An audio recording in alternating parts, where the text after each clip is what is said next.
మీరందరూ ఏకమనస్కులై ఒకరి సుఖదుఖములందు ఒకరు పాల్పడి సహోదర ప్రేమ గలవారు, కరుణాచిత్తులు, వినయమనస్కులు అయి ఉండండి. ఆశీర్వాదమునకు వారసులవడానికి మీరు పిలువబడ్డారు గనుక కీడుకు ప్రతి కీడైనా దూషణకు ప్రతి దూషణ అయినా చేయక దీవించండి. జీవమును ప్రేమించి మంచి దినములు చూడగోరేవాడు చెడ్డదానిని పలుకకుండా తన నాలుకను, కపటపు మాటలు చెప్పకుండా తన పెదవులను కాచుకోవాలి. అతడు కీడు నుండి తొలగి మేలు చెయ్యాలి. సమాధానమును వెదికి దానిని వెంటాడాలి. ప్రభువు కన్నులు నీతిమంతుల మీద, ఆయన చెవులు వారి ప్రార్థనల వైపు ఉన్నవి గాని ప్రభువు ముఖము కీడు చేసే వారికి విరోధముగా ఉన్నది. మీరు మంచి విషయములో ఆసక్తి గలవారైతే మీకు హాని చేసేవాడెవడు? మీరు ఒకవేళ నీతి నిమిత్తము శ్రమపడినా మీరు ధన్యులే. వారి బెదిరింపునకు భయపడకండి, కలవరపడకండి. శ్రోతలు వింటున్నారా? అందరూ ఏకభావము, ఏకమనస్సు కలిగి ఉండాలి. ఒకరి పట్ల ఒకరు సదవగాహన గలవారై ఉండాలి. మీరంతా ఒకే కుటుంబం. ఒకరినొకరు ప్రేమించాలి. దయా సానుభూతి గలవారై ప్రవర్తించాలి. వినయ విధేయతలు గలిగి మర్యాదగా ప్రవర్తించాలి. కీడుకు కీడు చేయకూడదు. దెబ్బకు దెబ్బ అనే వైఖరి విశ్వాసులకు తగదు. కక్ష సాధింపు మనస్తత్వం దేవుని బిడ్డలలో ఉండకూడదు. తిట్టిన వారిని దీవించండి. మీకు ఆశీర్వాదం కావాలంటే దాన్ని ముందు అవతలి వ్యక్తికి ఇవ్వాలి. మీరిచ్చిందే మీకు వస్తుంది. మీరు ఈ విధంగా ప్రవర్తిస్తే జీవితాన్ని నిండుగా అనుభవించిన వారవుతారు. మీకు మంచి రోజులెన్నో ప్రాప్తిస్తాయి. హాయిగా ఉండగలుగుతారు. చెడ్డమాటలు పలకవద్దు, అబద్ధాలు చెప్పవద్దు. చెడు చేయకుండా ఉంటే చాలదు, కీడు చేయకుండా ఉండటంతో పాటు మేలు చెయ్యాలి. లేకపోతే అంతా కీడు కిందికే వస్తుంది. సమాధానం కోసం వెదికే శాంతిప్రియులు దేవుని బిడ్డలు. శాంతి మార్గాన్ని అన్వేషించాలి. శాంతి కోసం కృషి చెయ్యాలి. ప్రభువు నీతిమంతులను కనిపెట్టి చూస్తున్నాడు. వారిని గమనిస్తున్నాడు. వారి ప్రార్థనలను ప్రభువు వింటాడు. చెడుగు చేసేవారికి దేవుడు వ్యతిరేకి. 34వ కీర్తన 12, 16 వచనాలలో ఇదే మాట చెప్పబడింది. బ్రతకగోరేవాడు ఎవడైనా ఉన్నాడా? మేలు నొందుతూ అనేక దినాలు బ్రతకగోరేవాడు ఎవడైనా ఉన్నాడా? దుష్క్రియలు చేసేవారి జ్ఞాపకమును భూమి మీద నుండి కొట్టివేయడానికి యెహోవా సన్నిధి వారికి విరోధముగా ఉన్నది. సత్కార్యాలు చేయడానికి ప్రయాసపడేవారికి ఎవరూ ఏ హాని చేయజాలరు. మంచి చేయడంలో నీకు శ్రమలొస్తే నీవు ధన్యుడవు. వారు ఊరికే బెదిరిపోతారు. మీరు అలా భయపడాల్సిన పనేమీ లేదు. కలవరపడకండి. సంఘంలో విశ్వాసుల ప్రవర్తన ఎలా ఉండాలో పేతురు చెబుతూ ఉన్నాడు. అందరూ మనసు కలిసిన వారై ఉండాలి. సానుభూతి, ఒకరి శ్రేయస్సుపై ఒకరికి శ్రద్ధ ఉండాలి. మర్యాద మన్నన కలిగి సభ్యత కలిగి ప్రవర్తించాలి. వినయ విధేయతలు దేవుని బిడ్డలలోని ప్రత్యేకత. ఒకరి మీద ఒకరు పెత్తనం చేయడానికి ఆశించవద్దు. కయీను, నీ సోదరుడైన హెబెలు ఎక్కడా అని దేవుడడిగితే కయీను ఏమన్నాడు? ఏమో నాకు తెలియదు, నేను అతనికి కావలివాణ్ణా? నీవు హెబెలుకు కావలివాడవు మాత్రమే కాదు, నీవు అతనికి సోదరుడవు. అతనికి సాయపడడానికి బదులు అతణ్ణి ద్వేషించి హత్య చేస్తావా? అది నీకు తగదు. కొండమీది ప్రసంగంలో ప్రభువు ఏమి బోధించాడు? ఒకడు నిన్ను ఈ చెంప మీద కొడితే ఆ చెంప చూపించు. చెడుగును సాత్వికంతో నిరోధించాలి. సాత్విక నిరోధమే గెలుస్తుంది. ఇది దేవుని విధానం. నిన్ను హింసించే వారిని దీవించాలి. సంఘంలో వివాదాలకు ఇదే శాశ్వత పరిష్కారం. జీవమును ప్రేమించటమంటే ఏమిటి? జీవితాన్ని పూర్తిగా అనుభవించటం. మంచి రోజులు రావాలని ప్రతి ఒక్కరూ కోరుకుంటారు, కాని అనుభవించలేకపోతున్నారు. దేవుడిచ్చింది అనుభవించలేకపోవడం దౌర్భాగ్య స్థితి. జీవితాన్ని, జీవాన్ని అనుభవించి ఆనందించాలంటే, దేవుని సజీవ వనరులు నీకోసం విడుదల కావాలంటే ఏం చెయ్యాలి? దేవుడు నీకు నారింజ పండు ఇచ్చాడనుకో, దాన్ని పూర్తిగా పిండి దాని రసమంతా తాగేయాలి. దేవుని కోసం జీవించాలి. నిండుదనం నీకు తృప్తినిస్తుంది. ఈ ఆశీర్వాదానికి తాళపు చెవి ఉంది అంటున్నాడు భక్త పేతురు. ఇతరులను గురించి చెడ్డ మాటలు పలకకూడదు. మన నోట కపటపు మాటలు రాకూడదు. నాలుకను, పెదవులను అదుపులో పెట్టుకోవాలి. కీడు చేయకూడదు, మేలు చెయ్యాలి. నీవు మానేసింది, నీవు చేసేది ఈ రెండూ దేవుని దృష్టిలో ఎంతో ముఖ్యం. మేలు చెయ్యను, కీడు చెయ్యను, నేను ఏదీ చెయ్యను, ఉదాసీనంగా ఉంటాను అంటే అది కీడు చేసినట్లే. సమాధానమును కోరి, సమాధానమును వెదకి దాన్ని అనుసరించి జీవించాలి. దేవుని బిడ్డలు భక్తులమని కనపరుచుకోవడానికి అలా నిర్లిప్తంగా తమకేమీ పట్టనట్లు కూర్చుండిపోకూడదు. మంచి పనులు ఉత్సాహంగా చెయ్యాలి. భక్తి అనేది ప్రవర్తనలో కనపడాలి. ఏ విధంగా సమాధానం కలుగుతుందో అదే విధానాన్ని అనుసరించాలి. సంఘర్షణలకు, కలహాలకు దూరంగా ఉండాలి. ప్రభువు కోసమే జీవించాలి. మన దేవుడు ప్రార్థనలకు సత్వరమే జవాబిచ్చే దేవుడు. దేవుడు తన బిడ్డల మనవులు తప్పక వింటాడు. ప్రభువు తన వారిని ఎరుగును. ప్రభువు బిడ్డలు దుర్నీతి నుండి తొలగిపోతారు. ప్రభువును వ్యక్తిగతంగా ఎరగనివారు అవి ఇవి దేవుణ్ణి అడగకూడదు. దేవా, పాపినైన నన్ను కరుణించు అనే ప్రార్థనకు మాత్రమే జవాబు వస్తుంది. రక్షించబడిన బిడ్డల అక్కరలేవో వాటినన్నిటినీ దేవుడు అనుగ్రహిస్తాడు.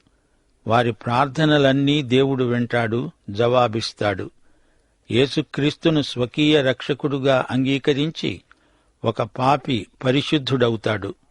అప్పుడు ఆ వ్యక్తి విజ్ఞాపనలు, ప్రార్థనలు యేసు నామమున అంగీకరించబడతాయి. పాప సమస్య పరిష్కరించబడితేనే కాని దేవునితో నీవు సంభాషించలేవు, సహవసించలేవు. పాప సమస్యకు పరిష్కారం క్రీస్తే.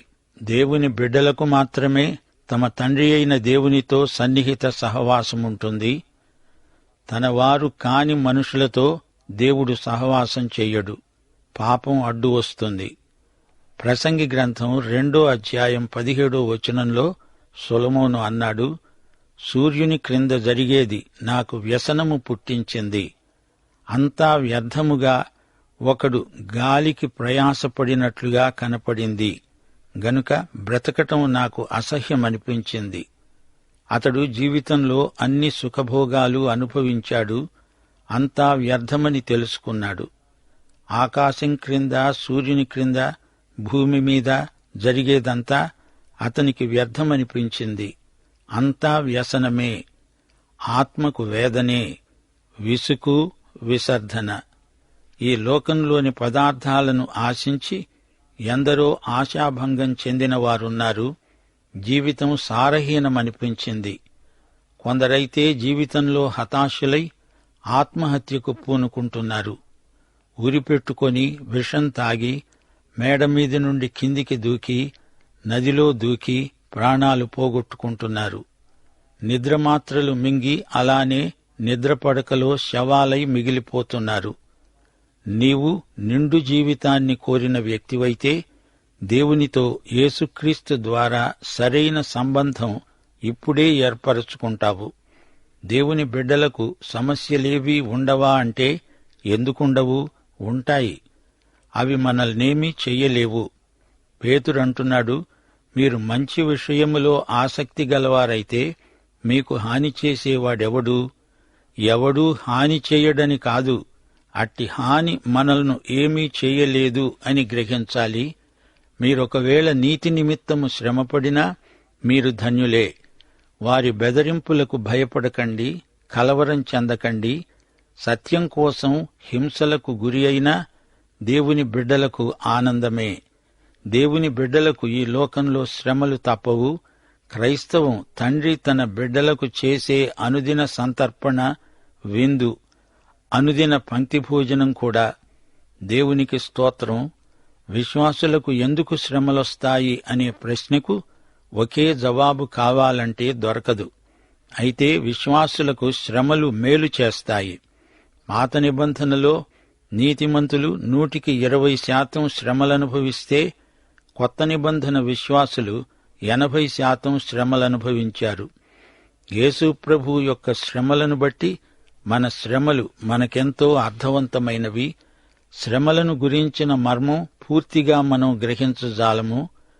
యేసును లోకం ఎరగదు గనుక మనలను ఎరగదు. అందుకే మనకి లోకంలో శ్రమలు కలుగుతాయి. ద్వితీయోపదేశకాండం 29వ అధ్యాయం 29వ వచనం. రహస్యములు మన దేవుడైన యెహోవాకు చెందినవి. అయితే మనము ఈ ధర్మశాస్త్ర వాక్యములన్నిటినీ అనుసరించి నడుచుకొనున్నట్లు బయలుపరచబడినవి ఎల్లప్పుడూ మనవి, మన సంతతి వారివి అవుతాయి. మనం సంతోషంగా హాయిగా ఉంటే దేవుని స్వరం మెల్లిగా వినిపిస్తుంది. మన శ్రమలలో ఆయన స్వరం బిగ్గరగా వినపడుతుంది. శ్రమలు దేవుని మైకు, దేవుని లౌడ్ స్పీకరు. 1 పేతురు 1 వచనంలో భక్త పేతురు ఏమన్నాడు?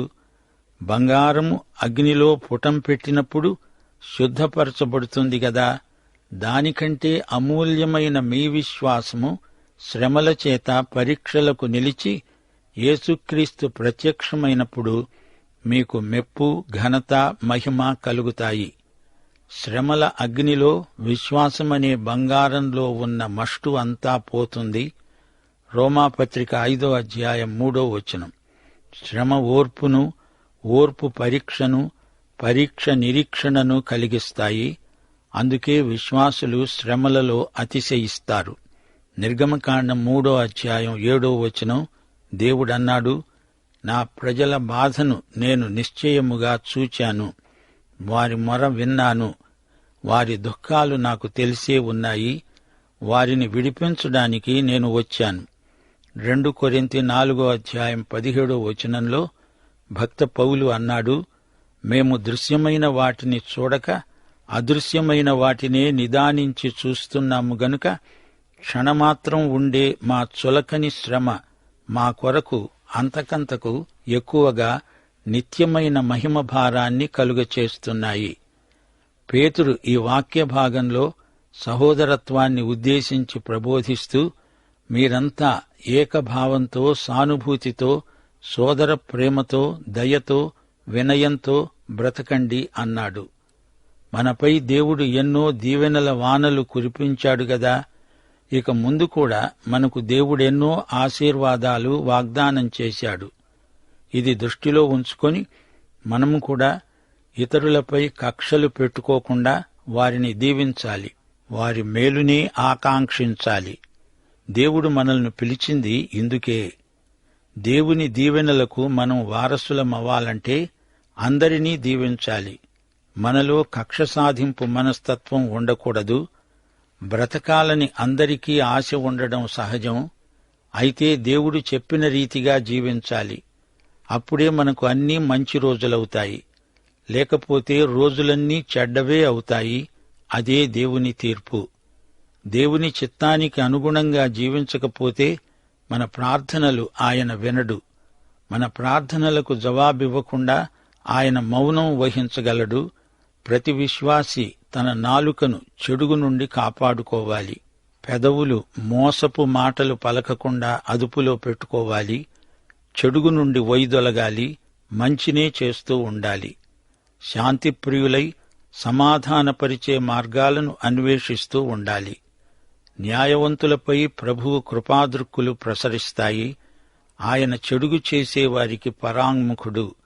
మంచి చేయాలని మీకు ఆసక్తి ఉంటే మీకు హాని చేయగలవాడెవడు? అవిశ్వాసులు కూడా ఈ దైవ లక్షణాలను చూచి మెచ్చుకోగలరు. నీతి నిజాయితీ కోసం బాధలకు గురి కావలసి వచ్చినా మీరు ధన్యులే. వారు భయపడేదానికి మీరు భయపడకండి, కంగారు పడవద్దు. న్యాయమైన యథార్థ ప్రవర్తనకు ఫలితంగా బాధలు రావడం ఈ లోకంలో సాధారణ సంభవమే. భయపడకండి, ధైర్యం వహించండి. సోదరీ సోదరులారా, మరచిపోకండి. ఈ మాటలు రాస్తున్నది సీమోను పేతురు. పేతురు అంటే రాయి, రాయిలాంటి వాడయ్యాడు సీమోను.